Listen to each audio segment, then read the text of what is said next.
Situationships will break you. Why situationships will be the biggest heartbreak of this generation. आप situationships के साथ सबसे बड़ी प्रॉब्लम पता है क्या है गाइस? आप रिलेशनशिप में नहीं हो, बट आप सिंगल तो बिल्कुल भी नहीं हो. रोज बात भी करते हो, इंपॉर्टेंट इंटेंस डीप कॉन्वर्सेशंस भी करते हो, बट जैसे ही बात कमिटमेंट की आती है, पता नहीं क्यों कॉन्वर्सेशन को फुल स्टॉप सा लग जाता है. And the worst part या फिर saddest part बोलो of it all is that you have convinced yourself that this is not love, सिर्फ connection ही तो है.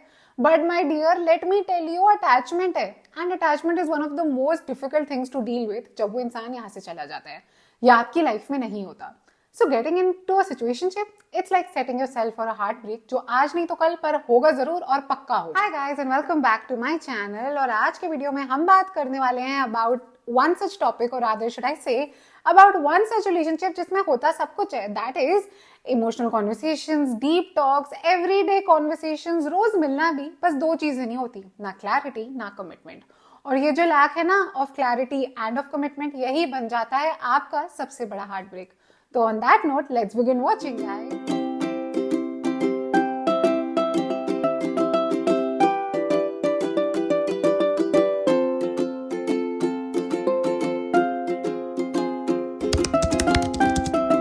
Reason number one is that it feels like love, but it's definitely not love.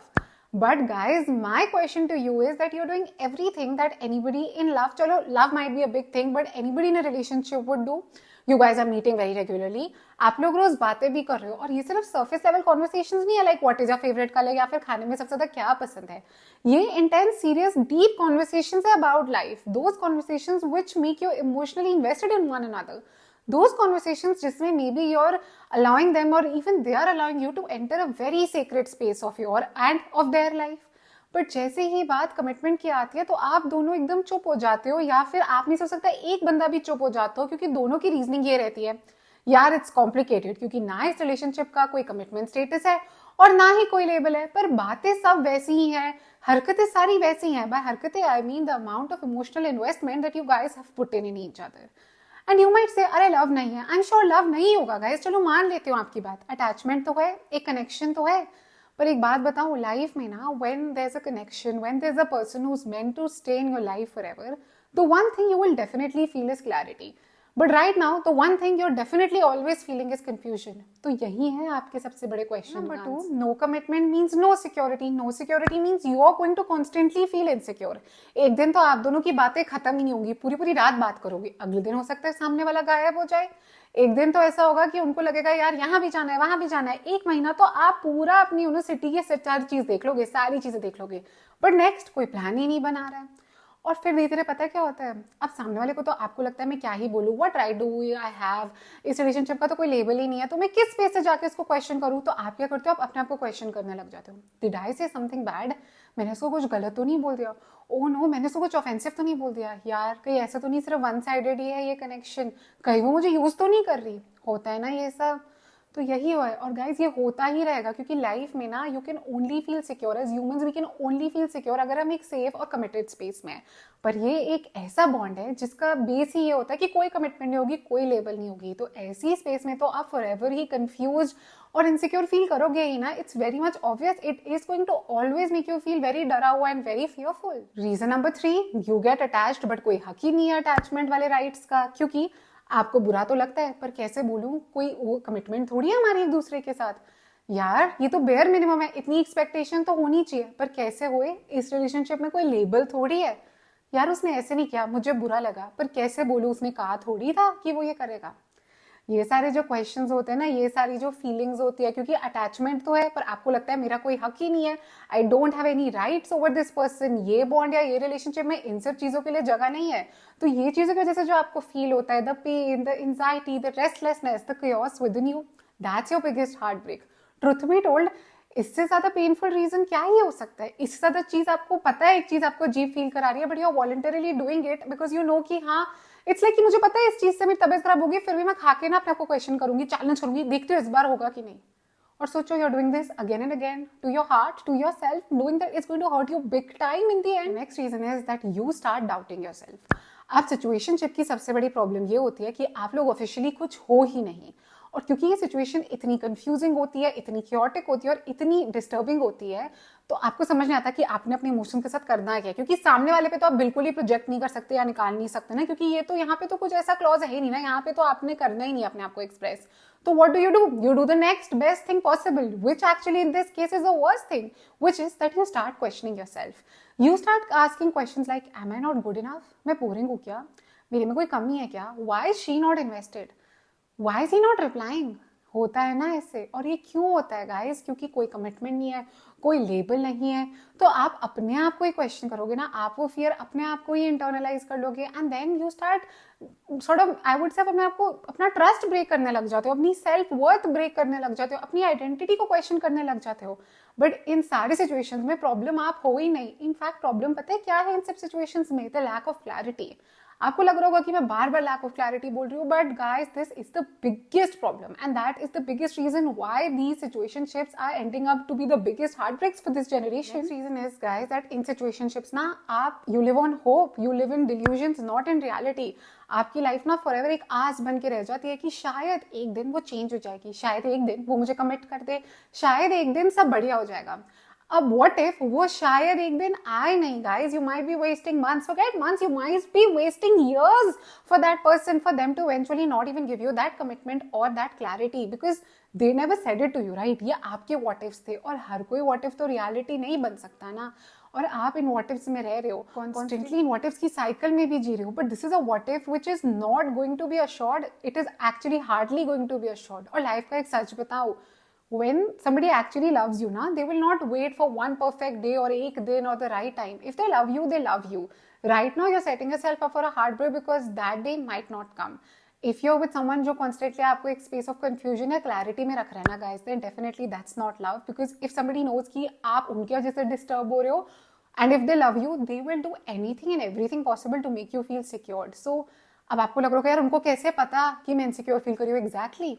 Exactly. अगर सामने वाला इतना understand he नहीं कर पा रहा आपके इमोशंस को, then is this even love? Is this even worth keeping in your life? Reason number 6, the end will always be painful because the situation shapes like a heartbreak or a breakup will never have that closure. Will never have that one fight, that one misunderstanding or that one last conversation, क्योंकि it doesn't happen intensely. It doesn't happen dramatically. धीरे धीरे करके सब change हो जाता है, बातें कम हो जाती है, मिलना खत्म हो जाता है, and then you know what happens? You are left with a lot of questions. Where did I go wrong? What was the problem? क्या हो गया यार कि अब सब ऐसा हो गया? You are left with so many unanswered questions.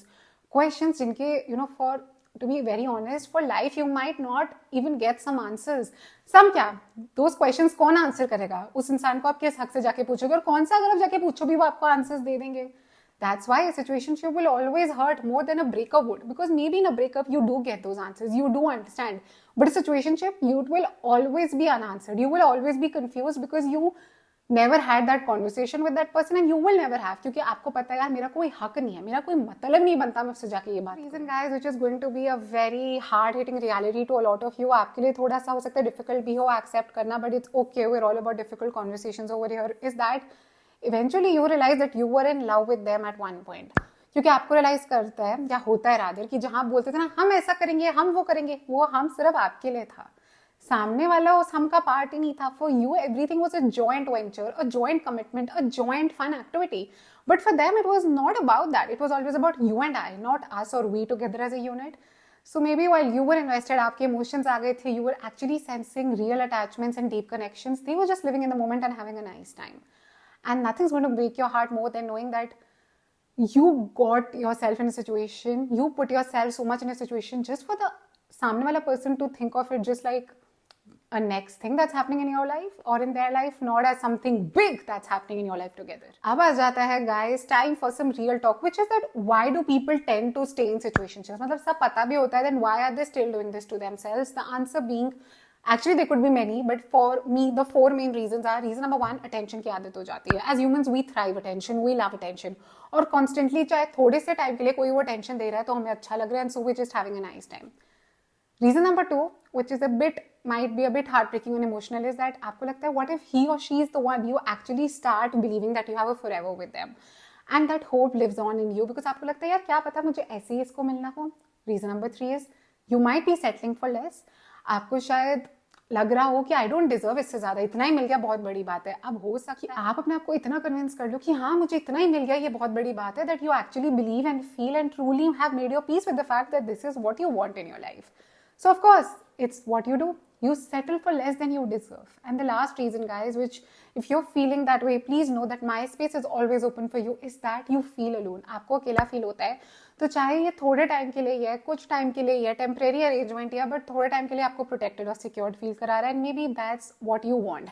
Maybe that's what you need. So you know it's going to be your biggest heartbreak, but इस momentary happiness के लिए आप उनके साथ हो. अच्छा इग्नोर, अब ये सब तो पता चल गया, अब ये बताओ how do we protect ourselves? How do we not get into a situationship? या फिर कैसे हम अपने आप को अपने से इसको सिक्योर रखें, अपने आप को किसी और के लिए परेशान ना करें. Number 1 is don't compromise in your self respect.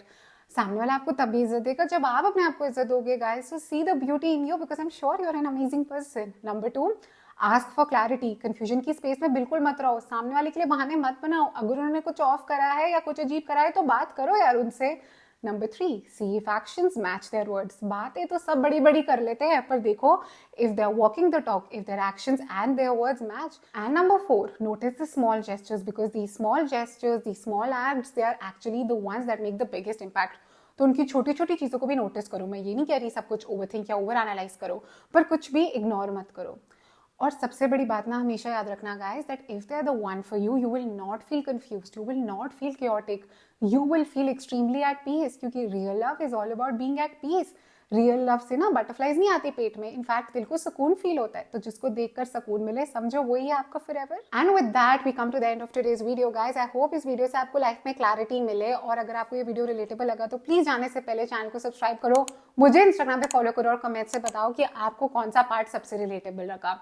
और लाइफ में ना एक बात जरूर याद रखना गाइस कि the moment a relationship makes you feel insecure, fearful, confused, chaotic, then it's not for you. Because the one that's for you is going to feel very secure, very warm, very comforting, and बोलते हैं ना when you know you know, so you will know when he or she is the one for you. They will not make you question everything. They will not make you feel alone. They will not make you feel like you're a burden. They will make you feel beautiful for who you are. चलो आप जाओ इस video को सबके साथ share करो, और मैं आपसे मिलती हूँ super soon in the next video. Bye guys.